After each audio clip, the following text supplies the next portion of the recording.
你相信这个世界上有灵异事件吗？欢迎收听由怪谈传说为您演播的惊悚故事。故事的主人公叫阿杰。一天夜里，阿杰坐在驾驶座上，手握方向盘，目光紧盯着前方渐渐延展的山路。车窗外的景象已经从城市的繁华渐渐过渡到郊外的寂静。天色已经有些昏暗，夕阳的余晖洒在远处的山峰上，天边的晚霞与群山勾勒出一幅如梦如幻的画面。虽然已经快到晚上，但路上几乎没有车辆，四周空无一人。你准备好看完这个故事了吗？他刚从台北回来，打算趁着周末去新竹老家探亲。家里距离市区有些远，附近的山路因为崎岖不平，很多人都不太愿意经过。阿杰心中对这条路并没有特别的恐惧，反倒觉得有些怀旧。这条路曾是他儿时经常来往的地方。不过最近在村里待了几天，他听到不少关于这条山路的奇怪传闻。老人们总是小心翼翼地提到一个可怕的故事，那个故事总是伴随着低沉的语气和阴森的眼神，仿佛提起他的人也在不自觉地回避什么。这条路不好走，他曾听到老李爷爷那样说。你不知道这里面发生过什么事？阿杰曾笑笑地听着，没有当真，无非是村里的老一辈习惯于以鬼怪故事来吓唬年轻人罢了。毕竟多少年来，这些故事都是口口相传的，似乎每个地方都有属于自己的神秘传说。可现在听着外面渐渐升高的风声和窗外的漆黑山林，他的心中不禁升起一丝不安。不过这都不过是些无聊的迷信，他自言自语地安慰自己。车子沿着崎岖的山路行驶，夜幕已经完全降临，周围的环境变得愈发寂静。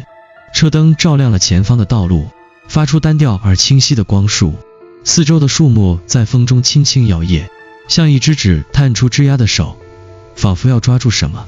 这条山路因其幽暗和难行而少有人走，但阿杰并不打算改变路线，想着早些到家就能多休息一会儿。突然他感觉车内的气氛有些异样，空调开得很低，但车内的温度却让人感到刺骨的寒冷。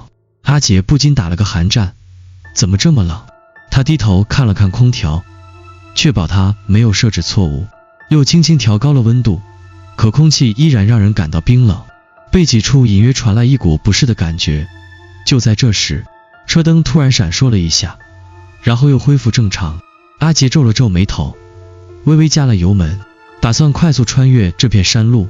忽然他眼角的余光瞥见了一些异样的东西，镜子里似乎有一抹白色的影像闪过。他猛地一转头，却什么也没看到。可能是眼花了。他轻轻摇了摇头，自言自语道，试图赶走那不安的情绪。不过随着时间的推移，阿杰心中的不安并没有因为这番自我安慰而消散，相反，反而愈加浓烈。他开始注意到车窗外的景象变得愈发模糊，山林间仿佛有种无形的力量在吸引着他，那种无法言喻的压迫感让他不由自主地加速。然而车速一快，车灯似乎变得更加不稳定，闪烁的频率变得更加频繁。他再次低头查看了仪表盘，却什么也不见。车外的夜晚依旧黑漆漆的，山里没有一丝光亮，唯一的光源来自车前的车灯，仿佛将整个世界都切割成了一条狭窄的光明隧道。这时阿杰听到了一声轻微的刮擦声，像是有什么东西从车侧擦过。他猛地回头，却什么也没有看到。忽然他的视线又一次落在后视镜上，这一次他清晰地看到后座上似乎有一个模糊的身影，正静静地站在那里。谁？他紧张地低声叫道，目光紧紧锁定着那片空荡的车厢。车内除了他自己，什么也没有，但心中的不安却如潮水般涌来。他感觉自己被某种无形的力量困住了，这股力量冷冰冰的，似乎在逼迫他做出某种决定。就在这时，后视镜中的身影再次动了。阿杰的心跳瞬间加速，眼睛瞪得滚圆。他定了定神，咬牙说，这不过是想象而已。然而当他再次看向后视镜时，那模糊的身影不见了，车内依旧空无一人。阿杰深吸了一口气，努力让自己冷静下来，就是一场幻觉，他告诉自己，但内心的恐惧却一点点加深，逐渐覆盖了理智。前方的道路依旧漫长，远方的山峦在月光下隐约可见。阿杰的目光越过车窗，注视着山间的黑暗，似乎有什么东西正在窥视着他。我只是太累了。他强迫自己闭上眼睛，告诉自己只要过了这一段山路，一切都会过去。阿杰决定不再多想那一刻的怪异现象，他加速行驶，试图让自己从心头的寒意中挣脱出来。车窗外的黑暗如一张张无形的网，将他包围得紧紧的。山路上偶尔有几声风吹过树枝的沙沙声，听起来既陌生又压抑。就在他以为一切都会恢复正常时，突然车子发动机的声音似乎发生了微弱的变化，轻微的咔嚓声让他紧张地握住方向盘，注意力瞬间集中。但当他低头看时，一切如常，车子没有任何异常。他叹了口气，想把这些莫名的恐惧甩开。突然，他的目光从前方道路转向了窗外，眼角的余光瞥见了一个熟悉的身影，是村里那个年迈的老人老李。他和老李并没有多深的交情，但因为阿杰从小就听他讲过一些关于这条山路的故事，阿杰不禁放慢了车速。老李是村里少数几个了解这条路历史的人之一，每次有人提起这条路，他总是面露沉思，眼神里透着一些不愿多提的恐惧。阿杰记得小时候经常在村口的小茶摊上听到他絮叨那些阴森的故事，尤其是关于无头鬼的传闻。阿杰停下车，轻轻摇下窗户。老李，晚上出门啊？老李站在路旁，望着车窗外，脸上带着一抹淡淡的笑容，但那笑容似乎藏着什么让人不安的东西。阿杰，你要经过这条路吗？正打算回家。没事吧？阿杰强作镇定。老李微微叹了口气，声音低沉，这条路你小心点。他说着，目光突然变得有些迷离。你知道吗？这条路上发生过一些奇怪的事。阿杰心里微微一紧，虽然他早就听过老李讲这些话，但今天的语气明显不同。老李的眼中没有了平时的慈祥，而是充满了深深的恐惧和警告。你是说无头鬼？阿杰轻笑一声，试图缓解气氛，心里却不由自主地浮现出那个模糊的面容，那张似乎曾在车后座中一闪而过的脸。老李的脸色一下子变得阴沉，嘴唇紧抿，不再说话，只是低声叹了一口气，似乎在犹豫是否要继续说下去。阿杰从老李的沉默中察觉到不对劲，心里有种不祥的预感。你知道的，阿杰。老李终于开口，曾经有个女子，她被她的父亲杀害，头被割下丢弃在这条路上。那时她正准备和心爱的人私奔，她本该有一个幸福的未来，可命运对她实在太过残酷。阿杰的心跳微微加速，他的思维开始变得混乱。老李继续说道，他的鬼魂从那以后就一直徘徊在这条路上，找寻他失去的头。每当夜晚降临，他的鬼魂就会现身，寻找着自己的复仇。老李停顿了一下，眼睛死死盯着阿杰。他没有头，而他要找到的不仅仅是他的头，还有他心中的那份复仇。但这只是传说吧？阿杰不自觉地笑了出来，尽管内心已经开始动摇。老李没有回应，只是摇了摇头，神情凝重。不要以为你能逃的了。他说完后，转身慢慢走进了黑暗中，仿佛消失在夜色里。脚步声在寂静的山路上回荡。阿杰望着老李消失的背影，心里升起一股莫名的不安。他不知道自己是该相信这个故事，还是继续将其视作迷信。无论怎样，刚才老李的眼神以及他说话时那种似乎早已深陷其中的恐惧，实在令他心里不舒服。他深吸一口气，决定不再思考这些鬼故事，继续开车。山路依旧崎岖，四周的树木在车灯的照射下投下长长的影子，月光透过枝叶洒在地面，空旷的气氛让人不自觉地感到压抑。然而不知为何，阿杰越往前开，心里的不安就越加深。车内的空气变得更加寒冷，车窗上渐渐布满了薄薄的水汽。他再次望向后视镜，心中一阵悸动。那一瞬间，他几乎可以肯定自己看见了什么，一个模糊的影像，似乎就在车后座。他猛地转过头，后座空无一人，只有车内的空气和沉默。阿杰的心跳加速，头皮发麻。刚才的影像似乎只是幻觉，还是说他他的脑袋已经开始因为这片阴森的山路和老李的故事而变得不清晰。他强迫自己冷静下来，手紧紧抓住方向盘，目光集中在前方的道路上，不敢再去多想。阿杰的心情越发沉重，车速也不自觉地放慢了。他的目光始终集中在前方那条崎岖不平的山路上，耳边充斥着风吹过树叶的声音，车灯的光束投射在前方的黑暗中，却总是无法照亮路的尽头。车内的寒气像一只无形的手，紧紧抓住他的脖后，让他感到一阵阵的冷意。他心里一阵烦躁，低声自语，这都不过是些荒诞的故事而已，老李只是想吓我罢了。他试图用理智来驱散心中的恐惧，但越是这样，内心的焦虑就越加沉重。不知不觉中，车子驶入了一个更加阴暗的路段，周围的树林变得更加密集，四周仿佛都被无尽的黑暗所吞噬。车窗外，一颗颗枯枝交错，像是怪异的手指伸向天际。阿杰感到一种前所未有的压迫感，仿佛有双看不见的眼睛正静静注视着他。突然，车前方的路面开始出现一些异常，车轮不再顺畅地行驶，轮胎似乎在一些奇怪的阻力下打滑了几下。阿杰低头看了看仪表盘，车速显得有些不稳定，速度表上下跳动，发出的嗡嗡声让他感到更加紧张。这是什么情况？他心头一紧，猛地踩下刹车，但刹车似乎并没有起到应有的作用，车速依然保持着不减，甚至在无形中加速了。他急忙再次踩刹车，车子终于停了下来。阿杰的手指紧紧握住方向盘，心跳如同雷鸣般剧烈，额头上的汗水已经开始浸湿衣领。这不可能，他低声咕哝自己明明没有踩错刹车。车子的异常让他心生疑虑，难道是车子出了故障？可是车子一直都保养得很好，根本不可能发生这种情况。他试图放松，开始摇下车窗，想让外面清凉的空气帮助自己冷静下来。然而，当他把窗子降下的一瞬间，一股冷风扑面而来，带着一股腐朽的气味。那股臭气几乎让他想呕吐，就像是某种死物的腐败味，混合着泥土和陈旧的空气。阿杰的脊背一阵发凉，他连忙把窗子升起来，但冷气依然在车内肆虐。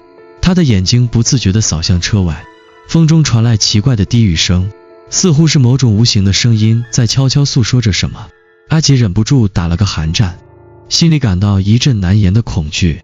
他再次低头看了看仪表盘，试图调整车内的温度，却发现车内的空调已经自动调到了最低，温度计上显示的数字几乎低得让人无法忍受。就在他准备发动引擎继续前行时，车灯突然闪了一下，整个车厢瞬间陷入一片昏暗。阿杰慌忙一脚油门踩下去，但车灯却不再亮起。就在他准备停下来检查时，突然车外传来一阵轻微的敲击声，像是有人用手指敲击车窗。阿杰的心脏猛地一跳，他迅速转过头，目光紧紧盯住窗外，但外面什么也没有，黑暗深邃，空无一人。他有些愣住了，不敢相信自己的眼睛。是不是太累了？他自言自语道，声音带着一丝无法掩饰的颤抖。就在这时，敲击声再次响起，这一次比刚才更急促，甚至带着一丝迫切。阿杰的心跳几乎要从胸口跳出来，他下意识地把车窗升了起来，心头涌上一股无法解释的恐惧感。不可能！他低声喃喃道，迅速发动车辆，准备离开这个令他不安的地方。然而，车子依然未能发动。阿杰试了几次，车子依旧死死熄火，仿佛有某种神秘的力量压制了引擎的运转。此时，敲击声变得愈加急促，像是某种急于表达的强烈情感。阿杰的脊背一阵发冷，汗水不断渗透出来，眼前的景象似乎开始有些扭曲，四周的黑暗开始扭动，仿佛有无数双眼睛在注视着他。停下！他几乎是吼出了这句话。他不再忍耐，伸手猛地拉开了车门，但在他打开车门的一刹那，周围的气氛变得异常安静，所有的声音瞬间消失了，仿佛一切都被冻结了一样。阿杰的眼前出现了一个身影，一个女人正站在不远处的黑暗中。她穿着破旧的白色衣裙，脸色苍白，头发凌乱地披散在肩头，整个人显得极其虚弱和凄凉。最可怕的是，她的脖部空无一物，他的头颅消失了，只有一个空洞的脖梗，血肉模糊，仿佛被某种无法言喻的力量撕裂。阿杰的脑袋轰然一片空白，整个身体几乎被冻结在原地。他想喊叫，却发现自己发不出任何声音。那张没有头的脸一直直勾勾地注视着他，眼中充满了无法诉说的痛苦与仇恨。他要找他的头。阿杰终于勉强挤出一句话，声音沙哑的几乎听不清。这时女人慢慢抬起手，指向了阿杰的车。你不会。阿杰的呼吸变得急促，脖子发紧，他努力后退，可身体却像是被某种看不见的力量束缚住，无法动弹。那个没有头的女人突然轻轻一笑，笑声空灵而诡异，像是从深渊中传来的回响。找到了，她轻声低语，那声音如同寒风吹过耳畔，带着难以抑制的痛苦与愤怒。就在阿杰想要转身逃跑的瞬间，女人伸出一只冰冷的手，猛地抓住了他。他的身体仿佛被冰冻住一般，无法动弹。阿杰的心脏几乎要从胸腔跳出来，他几乎不敢相信自己所见到的一切。那女人没有头，那空洞的脖梗深不见底，仿佛是一道无法愈合的伤口，渗透出冰冷的死气。他那张模糊的脸上没有一丝表情，但他的眼神空洞深邃，仿佛将一切痛苦与怨恨都凝聚在其中，让阿杰的每根神经都紧绷到极限。他想逃，却动弹不得。那只冰冷的手像是枷锁，将他牢牢禁锢在原地，每一寸肌肉都发出抗议，想要摆脱那股无法抵抗的力量，但身体似乎变成了石像，僵硬的无法动弹。你要做什么？阿杰用尽全力才发出微弱的声音，他感觉自己快要窒息了。那女人没有回应，只是继续注视着他，眼神中透出无尽的仇恨。他低头看了看自己的手，发现自己已经无法控制地开始发抖，恐惧从心底蔓延到四肢，头脑也变得越来越昏沉，空气中弥漫着一股腐朽的味道，仿佛死亡的气息正无情地向他扑来。女人的嘴巴微微张开，发出一声低沉的嗓音，找到了。她重复着这句话，声音带着些许的期待和嘲弄。你也会成为她的一部分。阿杰猛地闭上眼睛，拼命试图让自己清醒。他知道如果继续沉溺在这恐怖的幻象中，他可能永远无法逃脱。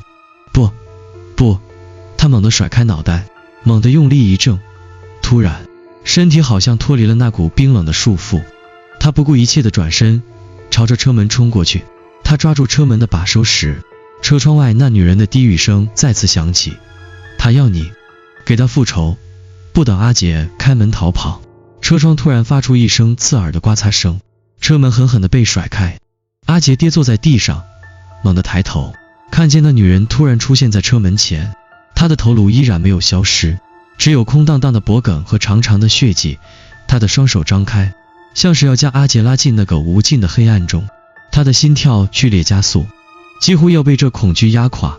就在这时，阿杰的目光扫到旁边的一根倒下的树枝，他迅速抓起树枝，挥向那个女人的方向。离我远点！阿杰用尽全力喊出这句话，挥舞着树枝试图阻止她的靠近。然而女人的脸上没有丝毫的变化，依旧是那张苍白而没有表情的脸。她的手伸向阿杰，速度极快，几乎在瞬间便到达了他的面前。阿杰吓得闭上眼睛，准备迎接无法避免的结局。但就在这一刻，车内的空调突然重新启动，强劲的冷气瞬间吹向车外，将那个女人的身影吹得一阵摇晃。阿杰几乎不敢相信自己看到的，他猛地睁开眼睛，发现女人的身影已经开始模糊，慢慢消失在了空气中。这是怎么回事？阿杰的脑袋混乱无比，气喘吁吁，眼睛紧紧盯住那个消失的地方，仿佛不敢眨眼。随着女人逐渐消失，车外的气氛也恢复了平静，甚至连那股腐朽的气味也开始消散。阿杰用力呼吸，感到自己终于恢复了一些理智。他慢慢站了起来，心跳虽然依然急促，但至少暂时没有了那股可怕的压迫感。他猛地回头，想确认那个女人到底有没有消失。然而回头的一刹那，他看见那女人的头赫然出现在车的后座上，静静地看着他，没有一丝声响，只有那空洞的脖梗和被血染红的车座。他的眼睛依然锁定着阿杰，仿佛在无声地告诉他，他还在，复仇的时间还未到。阿杰的全身瞬间冰冷，眼前的一切像是进入了一个噩梦的循环，每一秒钟，恐惧与绝望交织，仿佛他被困在一场永无止境的追逐中。你不能逃，女人低语着，声音越来越远，又越来越近，你终究会成为我的一部分。阿杰的心跳剧烈，脑袋像是被千斤重的铁锤击中，他奋力转身，冲向车外，心中只有一个念头，逃离这片黑暗，逃离那个无头鬼。但就在他奔向山路时，耳边忽然传来一阵悠悠的低语，那声音从四面八方传来，像是无形的锁链将他紧紧捆住。阿杰猛地回头，看见黑暗中无数张空洞的面孔正从树林中浮现，他们无头的模样扭曲狰狞，仿佛是无数个失去灵魂的鬼魂在注视着他。逃不掉的那个女人的声音再次响起，越来越清晰，越来越近。阿杰拼命地跑，双腿已经开始发软，但他知道只有逃出去才有一线生机。他不敢回头，只是不断加快步伐，脚步声在空旷的山道上回响。然而黑暗中，那个没有头的女人依然在追逐他。阿杰的双腿几乎失去了力量，跑得越来越慢，心跳剧烈的让他觉得胸腔随时会爆裂。黑暗中的身影越来越多，似乎没有尽头，仿佛整个山林都被无头的鬼魂所包围。每一个树木的影子，每一片飘落的叶子，都像是张开的大嘴，吞噬着他的理智和希望。他越跑越恐慌，脚步声如同雷鸣般响彻耳畔，然而后面却没有丝毫的追逐声，或者说那些无头的鬼魂已经开始悄无声息地逼近，跟随着他，仿佛只在等待某一时刻将他彻底吞噬。他用尽最后一丝力气冲向山坡的尽头，那里有一座他熟悉的古老寺庙。阿杰曾在小时候和家人一起到这里拜过神，尽管如今寺庙看起来破败不堪，周围杂草丛生，但此刻他并不在乎这些，他只知道那里或许能给他带来一线生机，到那儿就能安全了。他咬紧牙关，拼命告诉自己。可就在他接近寺庙时，一阵突如其来的寒风吹过，耳边传来了那女人冰冷的低语：你逃不掉。阿杰猛地停下脚步，背后传来的那股压迫感让他几乎要喘不过气。那低语声清晰地从四面八方传来，仿佛是从每一棵树、每一块石头里发出来的。阿杰回头，看见黑暗中越来越多的无头鬼魂浮现出来，他们面无表情，眼中充满了恨意和复仇的欲望。这些鬼魂的身影不断变化，或是出现在树木后，或是从地面上升起，宛如死去的尸体在这片山林中徘徊。他们的脚步轻盈却又坚定，仿佛与这片土地融为一体，无法逃脱。阿杰再也无法忍耐，内心的恐惧达到了极限。他想大喊，却发现自己的声音被压制住了，仿佛有一只无形的手掐住了他的喉咙。无论你怎么逃，都无法摆脱他的复仇。一个低沉陌生的声音从他身后传来。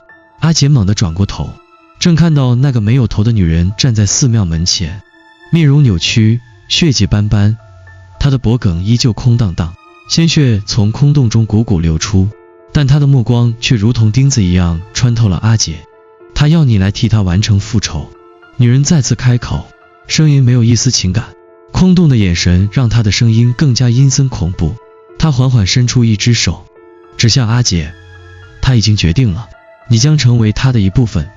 阿杰意识到，这一切根本不是偶然，他被拖入了一个无法逃脱的命运漩涡。他的耳边响起了那些无头鬼魂的低语声，越来越急促，越来越激烈，仿佛所有的鬼魂都在同时朝他发出呼喊。他感到自己已经没有退路，眼前的寺庙虽然破旧，但却是唯一的庇护所。阿杰拼尽全力冲向寺庙的大门，就在他推开寺庙的大门的一瞬间，突然一股强大的拉扯力从背后袭来，仿佛有无形的力量将他从门口拉了回来。他身体失去平衡，瞬间跌倒在地。他的手紧紧抓住寺庙的门槛，拼命想要站起，但周围的空气越来越沉重，像是被某种恶魔压迫，无法动弹。一瞬间，所有的恐惧，所有的绝望都涌上心头。他突然明白，这不仅仅是一个灵异事件，或者说，这根本不是一场梦。他已经被那个无头鬼的复仇困住，无法逃脱。就在阿杰几乎放弃的一刻，寺庙内的钟声忽然响起，沉重的钟声回荡在山谷中，仿佛是某种神秘的力量在召唤。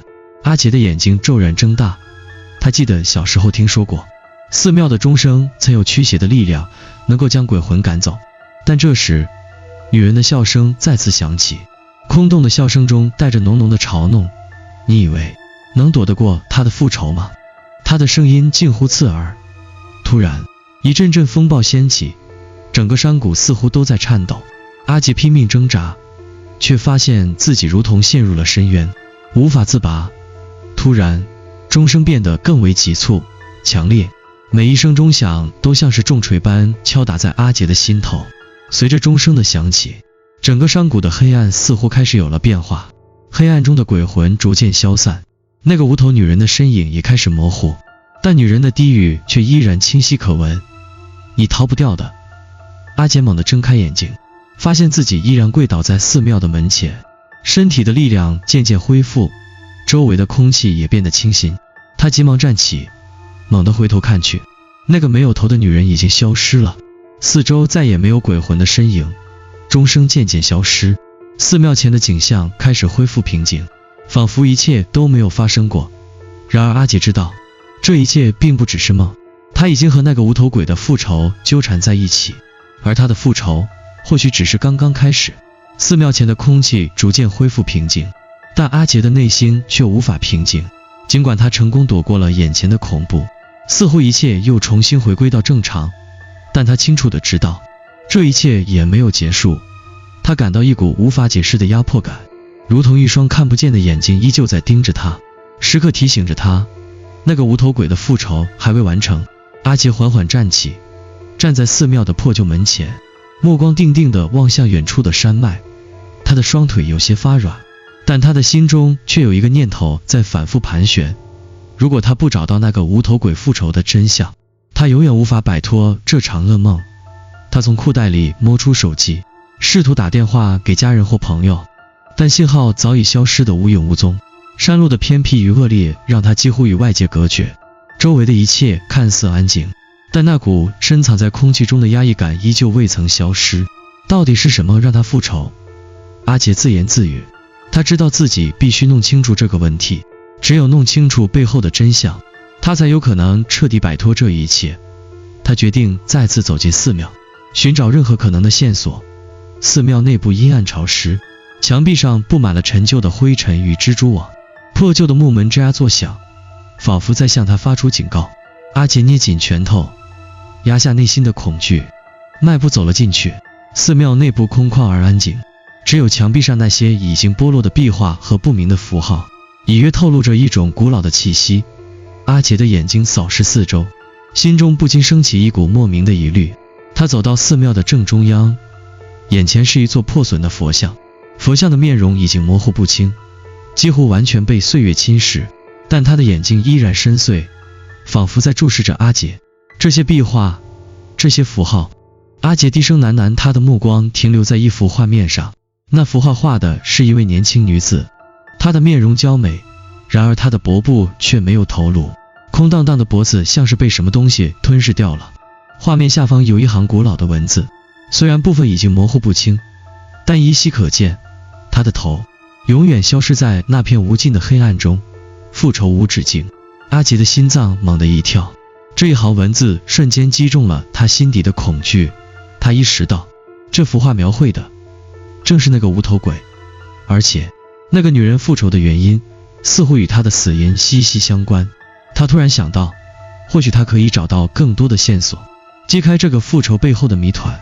他开始仔细检查寺庙的每一个角落，终于在佛像背后的一块石板上发现了一个隐藏的机关。石板轻轻一推，露出了一个狭窄的地下通道。阿杰的心跳再次加速，他知道这条通道或许能够带他找到更多的真相。深吸一口气，他不再犹豫，决心继续深入探索。地下通道昏暗潮湿，空气中弥漫着一股发霉的气味。阿杰小心翼翼地走下去，走了大约5-6米，眼前豁然开朗，他看见一个巨大的地下室，里面堆满了古老的器具、破旧的书籍和一些奇怪的符咒。在地下室的一角，阿杰发现了一本古老的书籍，书页已经泛黄，封面上用血红色的字体写着复仇之道。他小心地翻开书页，渐渐的，他被书中的内容吸引了。书中描述了一种名为无头复仇的禁忌仪式。原来，在古老的宗教信仰中，某些怨恨极深的灵魂会选择复仇，但这需要借助一种邪恶的仪式，剥去受害者的头颅，完成一场祭奠仪式，死者的灵魂就能得到永恒的复仇。无头的灵魂永不安宁，他们会不断寻找复仇的对象，将怨气延续。翻开书页的最后一章，阿杰看到一幅惊悚的插图，图中正是那个没有头的女人，她的身影在火光中扭曲，而在她周围是一片无尽的黑暗。书中写道，当她的头被找到时，复仇将继续，直到无头鬼复仇完成，灵魂方能解脱。阿杰猛地闭上书本，心中升起一股寒意。这个无头鬼不仅仅是一个复仇者，他背后还隐藏着一场更为恐怖的仪式，而他的复仇不会结束，直到他找回属于自己的头颅，或者找到一个新的替代者。阿杰明白了，那个女人并不只是为了复仇而追杀他，而是在寻找能够替代他头颅的人。也许他只是他复仇的一个工具，一个踏上这条道路的踏脚石。我必须离开这里，离开这座寺庙。阿杰的心脏剧烈跳动，他知道自己不再是无辜的受害者，而是那场复仇的一部分。就在阿杰准备离开地下室时，背后忽然传来一阵刺耳的低语，你逃不掉的。他猛地回头，看到那女人的身影再次出现在地下室的阴影中，空洞的脖颈上鲜血仍在缓缓滴落，像是死神的召唤。阿杰想要逃跑，却发现自己的身体无法动弹。那无头鬼的复仇已经开始进入了最后的阶段，而他早已无法回头。阿杰的眼前突然变得模糊不清，整个地下室似乎都在旋转，他的心跳已经无法控制，剧烈的恐惧让他几乎无法呼吸。那无头鬼的身影越发逼近，黑暗中的空洞脖颈仿佛无声地吸取着空气中的每一丝生气，他的眼睛依旧深邃空洞，锁定了他，仿佛他的复仇不仅是为了自己，也是为了所有曾经陷入这场无尽诅咒的人。你永远无法逃脱。女人的声音低沉而冰冷，如同从地狱深处传来，充满了不容反抗的命令。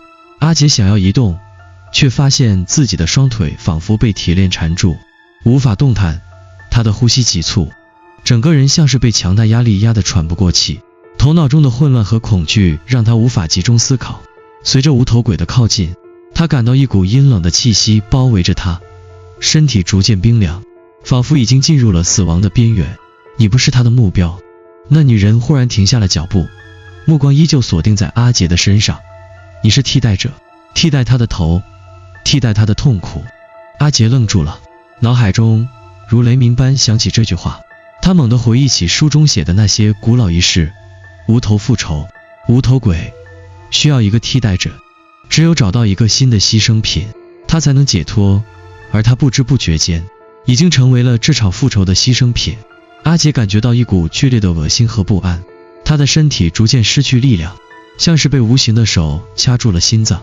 他的眼睛渐渐变得模糊，意识也在渐渐消失。就在他几乎陷入昏迷之际，突然他的视线触及到地下室一角的一个破旧木箱，箱子上布满了尘土和蛛网，但似乎有些不同寻常。他的锁已经锈蚀，但箱子似乎还在微微颤动，像是里面有什么东西在呼唤着他。阿杰不知为何，眼睛紧紧盯着那个箱子，突然意识到那个箱子也许能解开一切谜团，甚至能够拯救他。他强迫自己站起来，拼尽最后一丝力气朝木箱走去。